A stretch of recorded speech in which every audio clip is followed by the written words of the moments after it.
Hi everyone, my name is Amanda and I am 29 years old. I never thought I would be the kind of person to share something like this online, but after what happened at that family dinner, I need to let it out somewhere that makes sense. It is one of those moments where your whole life, every quiet injustice, every time you swallowed your pride, suddenly comes together in one loud, ugly confrontation. And the craziest part? I was not even the one who started it. My sister did, in front of the entire family.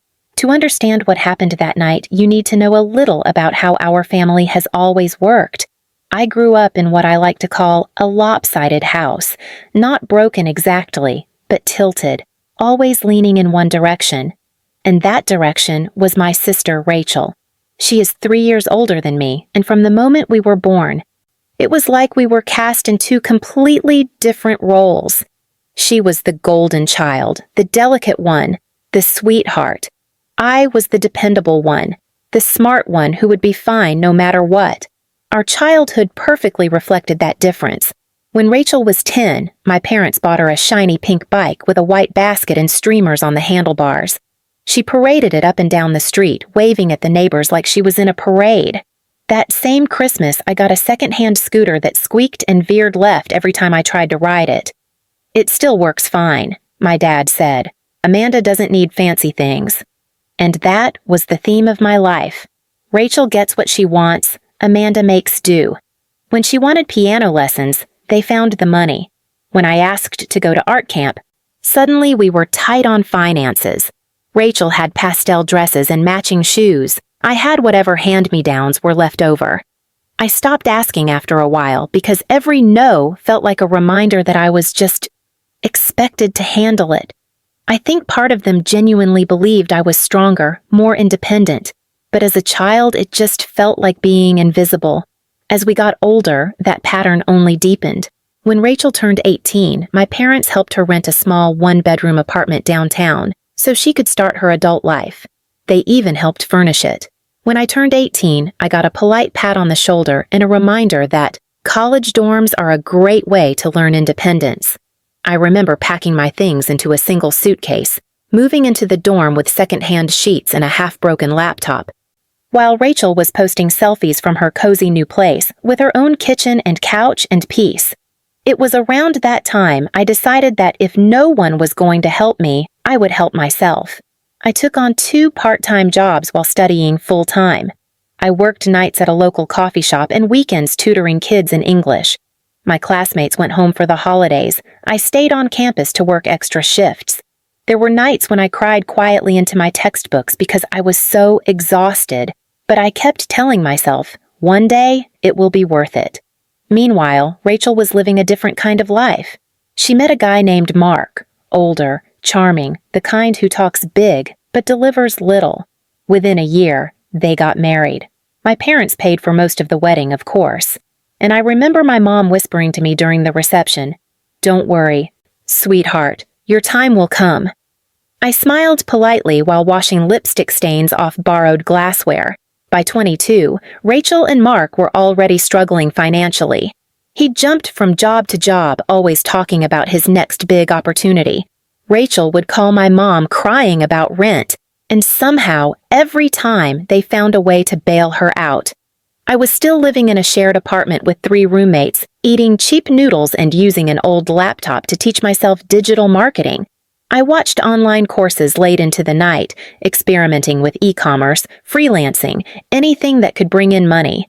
It was slow, messy, and full of failure. But I refused to stop. Years passed like that.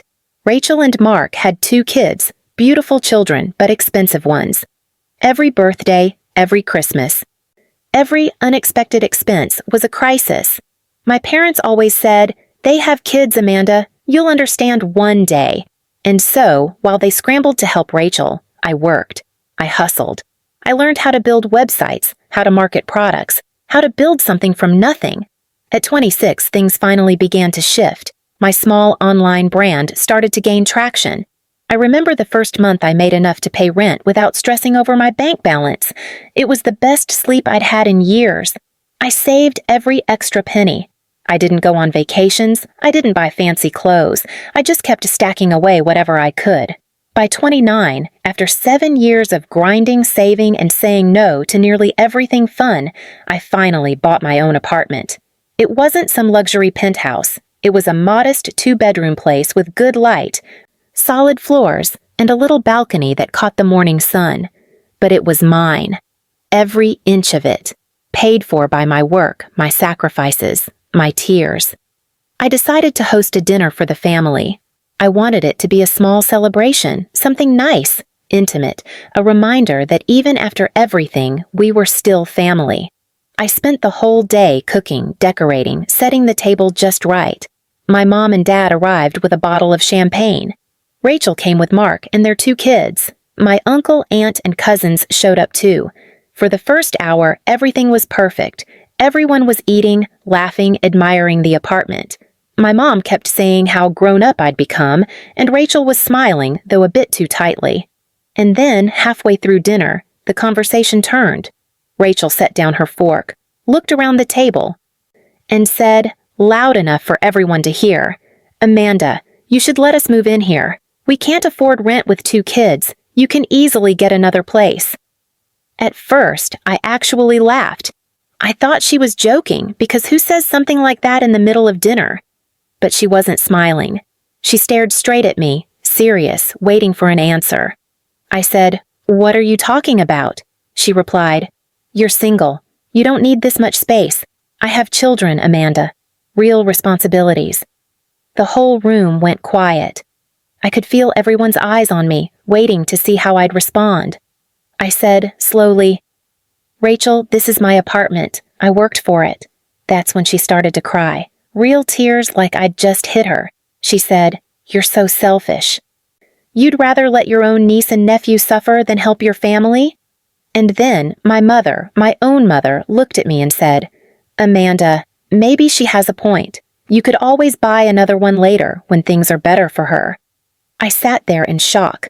My fork slipped out of my hand and clattered against the plate. I looked around the table. Half the faces were nodding in quiet agreement. My uncle murmured something about family helping family. That was the moment something inside me snapped. I stood up so fast my chair screeched against the floor. I slammed my hand on the table hard enough to rattle the glasses, and I said, "You all want to talk about helping family? Fine, let's talk about that." Every conversation stopped. Every sound disappeared. I could feel my heartbeat in my ears. I told them how, for the past 3 years, I had been secretly sending my parents money every month to help them cover bills when things got tight.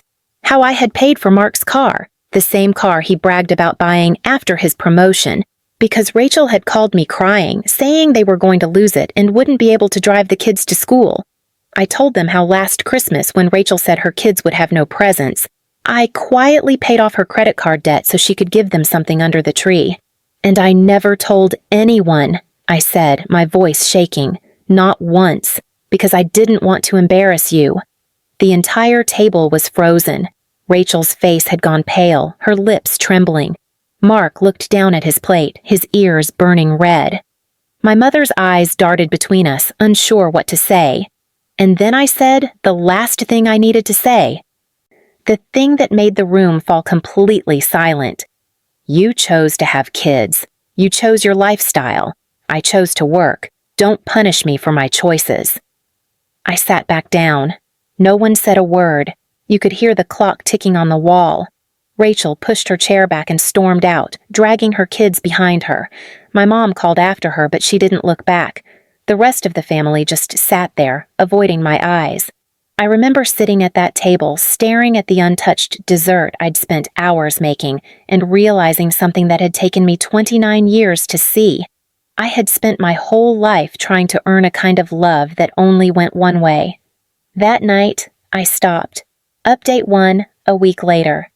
After that dinner, it felt like something fundamental in my family shifted, like the invisible glue that had been holding everything together just dissolved overnight. The night itself ended in silence, but the noise came roaring back the next morning through texts, calls, and guilt-tripping messages that could fill a novel. My mom sent the first message before sunrise. She said I had humiliated my sister in front of everyone and destroyed the family's peace. According to her, Rachel was inconsolable. The kids were confused and upset, and I had turned a family dinner into a public execution. The irony was thick. Years of silent sacrifices apparently counted for nothing the second I stopped playing along. I stared at that text for a long time, then turned off my phone. By noon, my phone lit up again, this time from Mark. His message was an essay, part apology, part accusation. He said I had ruined their marriage because Rachel was now blaming him for everything, their finances, the car, the lies. He said she had been crying for days, calling him a failure, and that my outburst exposed things that weren't meant to be shared. I almost laughed. The things I shared weren't secrets, they were truths. The only reason they weren't meant to be shared was because they shattered the illusion they'd built. Rachel, for her part, didn't send a single word. She blocked me on every platform within 24 hours. It was almost funny how quickly she moved. 1 second, she was entitled to my apartment, and the next, I apparently didn't exist. But here's the strange part. For the first time in years, I didn't feel guilty. I didn't feel like the bad guy, or the less caring sister.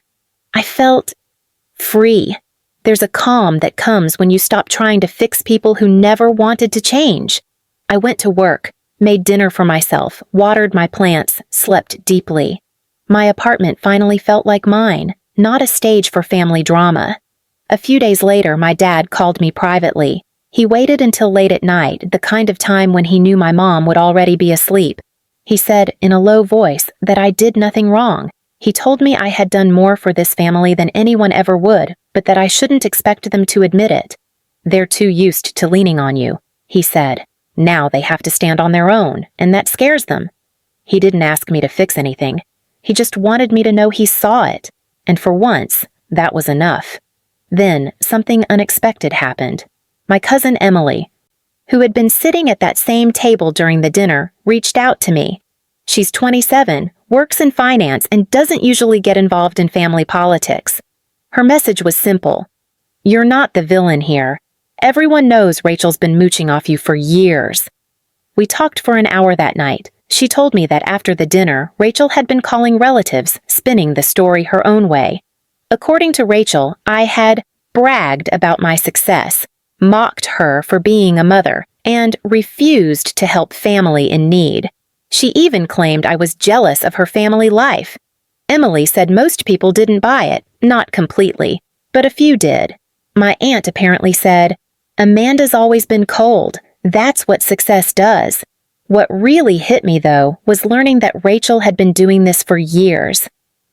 She'd been quietly poisoning the well behind my back, telling people I owed her because I had no kids, that I was too lucky for my own good, and that I looked down on her. She'd turned her own choices into my responsibility and made sure everyone saw her as the struggling hero of the story. Once I heard that, something inside me settled. I realized that there was no fixing this, no going back to how things were. The balance had always been off. I just hadn't wanted to see it. So, I decided to stop. Completely. I stopped sending my parents the quiet monthly transfers I'd been giving them for bills. I stopped covering the emergency expenses that always seemed to land in my lap. I stopped answering Mark's subtle messages about short-term loans. I let silence do what words never could. At first, it was peaceful. Then, the cracks started to show. Within a month, I started hearing things. Small ripples from family conversations.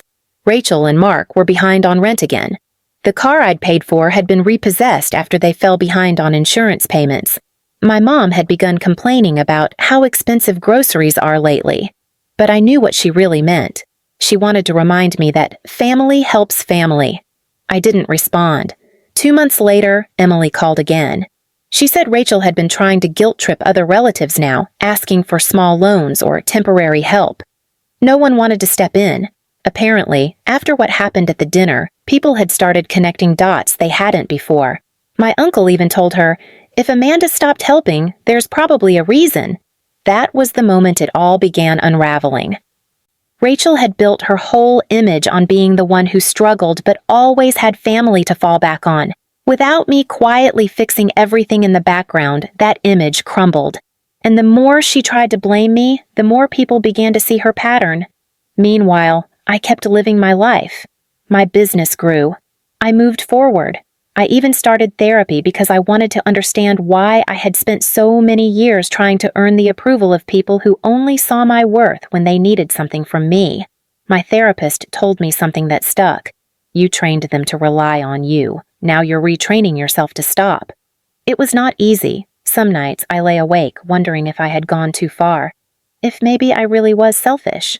But then I'd think about that dinner table. About my sister's voice telling me I didn't deserve my own apartment because she had real responsibilities. And I'd remember how it felt to finally stand up for myself. That feeling, that quiet, solid peace, reminded me I had done the right thing. Now, 3 months later, the family dynamic has completely changed. Rachel still won't talk to me. My mom only sends short, careful texts. My dad occasionally checks in, always sounding tired but supportive. Emily and I have grown closer than ever. She said the whole situation opened her eyes, too. She stopped lending money to another cousin who'd been taking advantage of her.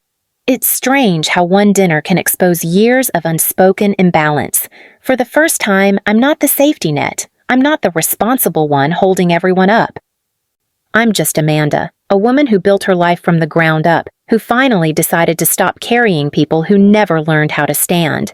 And honestly, I've never felt lighter. Update 2. The emergency. Call. It had been 3 quiet, strangely peaceful months since the dinner. My life had settled into a rhythm that felt unfamiliar but good. Calm mornings, long work days, quiet evenings. I wasn't used to silence being a friend instead of a punishment, but it grew on me. The storm that followed the dinner had finally faded into background noise, and for once, I could breathe without waiting for the next family crisis to crash through my phone.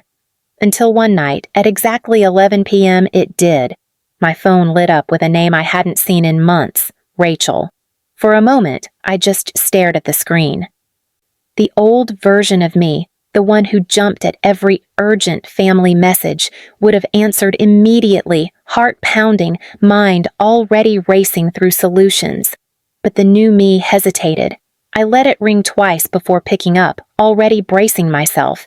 Her voice was frantic, shaky, the kind that carried both real panic and practiced guilt. She said they had been evicted. The landlord had apparently lost patience after months of late payments and broken promises. They had nowhere to go, and she needed a place just for a little while. I could almost hear the expectation in her tone. That same assumption that I'd drop everything to fix her mess. But I didn't. I felt that strange, quiet calm again, the kind that comes from finally seeing a situation for what it really is. I told her, in the same even tone I use at work when setting a boundary, that she had a car, she had parents, and she'd figure it out. She always did. The silence on the other end lasted just long enough for me to know she understood what I meant, and hated it. Then came the inevitable wave of insults, the accusations that I was heartless, jealous, ungrateful. She hurled everything she could to try to make me feel small again, and then she hung up. I sat there staring at my phone, the quiet ringing in my ears. I wasn't angry. I wasn't even sad. Just tired, but the kind of tired that feels like closure. A week later, I found out through my dad where they ended up. My parents had taken them in. It was supposed to be temporary, but everyone knew how that story went. Rachel and Mark had moved into the guest room with both kids, and within days, chaos followed. The first few nights, my mom tried to make it sound like it was working out fine, but her voice had that brittle edge that told me she was lying to herself. She said Rachel was helping with the kids, and that Mark was looking for work. 2 phrases that, in my family, were code for nothing's happening, but we're pretending it is. By the end of the first week, the cracks had already started to show. The kids had taken over the living room, leaving toys scattered everywhere. Rachel complained about the food, saying my mom didn't cook like she used to. Mark spent most of his time on the couch, scrolling on his phone and researching opportunities. The same man who once bragged about his business ventures now couldn't even take the trash out. 2 weeks in, my dad quietly called me during one of his lunch breaks. He sounded exhausted. He said he hadn't had a quiet night since they moved in, that Rachel kept borrowing money for essentials, and that my mom was breaking down. He didn't ask for help. He just needed someone to talk to who wouldn't twist his words into guilt. Then, one evening, my mom called me. I could tell from the second I picked up that she had been crying. Her voice cracked as she told me she couldn't take it anymore. The noise, the clutter, the constant complaining. She said they didn't clean up after themselves, didn't contribute to groceries or utilities, and somehow still managed to criticize everything. She was exhausted, emotionally and physically. All I said was, "Now you understand." For a long time there was silence on the line. Not angry silence, not defensive, just quiet realization. The kind that sinks in when someone finally experiences the thing you've been trying to explain for years. After that, my parents stopped mentioning Rachel as much. I think they finally saw what I'd been dealing with all this time. Not just the financial strain, but the emotional one. The entitlement that came disguised as need. The endless cycle of rescue, relief, and resentment. A month passed like that. Rachel and Mark stayed with my parents, who grew more and more drained by the day. My dad started working late just to avoid the house. My mom tried to enforce small boundaries, chores, curfews, bills, but Rachel reacted the same way she always did when she wasn't being catered to, with tears, drama, and guilt. Eventually, my mom stopped calling me to vent. I think it was because she was embarrassed. For years, she had defended Rachel's behavior as just her being sensitive. Now, she was the one living in the mess. From the outside, I watched it all quietly. I didn't gloat, didn't say, "I told you so." I just kept focusing on my own life, my work, my apartment, my peace. I realized that this was the first time in my adult life that my sister's chaos wasn't bleeding into mine. I could see it, but it wasn't consuming me. Then, 2 months into their stay, my dad sent me a message late one night. He said Rachel and Mark had finally left after a massive argument. My mom had broken down and told them she couldn't keep doing it. The unpaid bills, the mess, the shouting. Apparently, Rachel screamed that no one cares about family anymore, packed up the kids, and left. No one knows exactly where they went at first. My dad just said the house felt quiet again. Uncomfortably quiet, like a storm had passed and left debris behind. It was surreal. For years, I had been the one holding everything together, cushioning the consequences so no one ever had to hit the ground. But now, they were finally feeling the fall I'd been shielding them from. And maybe that was what needed to happen. In the months since, my relationship with my parents has changed. Not perfect, but real. My mom doesn't defend Rachel as blindly anymore. My dad talks to me more openly. It's strange, almost sad, that it took so much chaos for them to finally see me clearly. But part of growing up, I guess, is realizing that sometimes people need to live through the truth before they can believe it. As for Rachel, last I heard, she and Mark were staying in a friend's basement. She still hasn't reached out, and honestly, I don't expect her to. I think for her, admitting she needs me again would mean admitting everything that came before. And I've learned that I don't owe her that chance. That night when she called, begging for a place to stay, I finally understood what freedom really means. It's not about money or success. It's about being able to say no, and mean it, without flinching, without guilt, without the weight of everyone else's expectations on your shoulders. That's the version of me she never thought would exist. And that's exactly why I'm finally at peace. Update 3. The Sweet Revenge. 6 months later, life looked completely different. The noise, the guilt, the endless emotional juggling that had once defined my days. All of it was gone.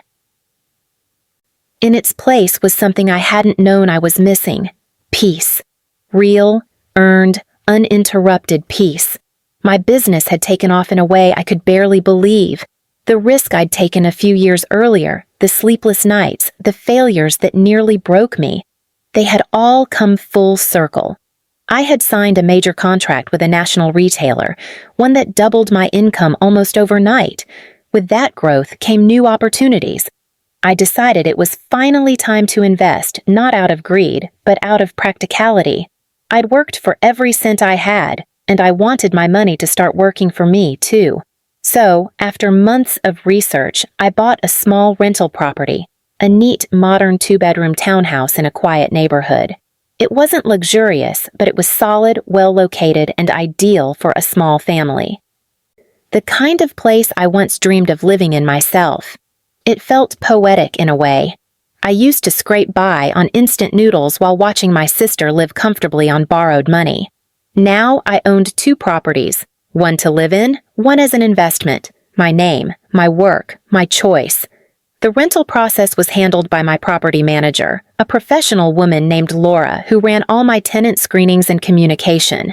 I trusted her completely, and she handled everything with precision.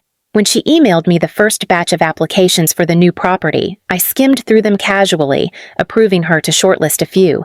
Then, a few nights later, I opened my inbox again and froze. There it was. Rachel and Mark. Their names stared back at me from the top of the application, neat and official. For a second, I actually thought I was hallucinating. I reread it 3 times. Same names, same details. Their new contact number, even the same last name that I hadn't said out loud in months. At first, I didn't know whether to laugh or be offended. Of all the properties in the city, of all the landlords they could have applied to, it was mine. The universe has a cruel sense of humor sometimes. Then, as I looked closer at the application, the pieces started to come together. Their income was inconsistent, a patchwork of part-time gigs and vague consulting work. Their credit score was awful. They listed no reliable landlord references, just a note saying they were temporarily staying with family. And the cherry on top? They had listed me as a personal reference. I had to put my coffee down before I spilled it from laughing. The same sister who had called me heartless and jealous, who had blocked me and dragged my name through the mud, had somehow thought it was a good idea to use me as a character witness. Laura, my manager, had no idea about our history. She sent me the file like it was any other application. When I called her, she was confused at first. I explained everything calmly and professionally, and she immediately offered to decline them on my behalf. But then, something in me stirred. Not cruelty, but curiosity. I wanted to see how far this would go, so I told her to approve the viewing. A week later, Laura sent me a brief update. Rachel and Mark had come to tour the property. She said they arrived looking a little worn down. Clothes clean but tired, smiles forced. The kind of faces that tell you they're trying to look stable even when life's falling apart behind the curtain. They asked polite questions, looked around the rooms, and said it was perfect for the kids. They even asked if the landlord was understanding, since they'd had a run of bad luck. That was the moment I realized karma doesn't always come loud or dramatic. Sometimes it's quiet, slow, and deliberate, like a mirror held up at the exact right time. They walked through that house not knowing they were standing inside my victory. Every wall, every floorboard, every key belonged to the sister they'd once dismissed as selfish and cold. When Laura told me how hopeful they'd sounded, I didn't feel joy or spite, just a deep, ironic satisfaction. It was like life had circled back, handing me the moment I didn't even know I needed. 2 days later, Laura sent them a polite message. The landlord has decided to move forward with another applicant. Professional, detached, final. The other applicant, the one I personally approved, was a single mother named Claire with a teenage son. Her application had stood out to me even before Rachel's came in.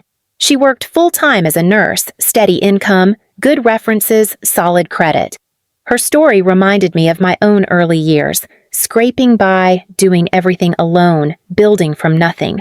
When Laura told her she'd been approved, she apparently cried from relief. That, I realized, was the difference.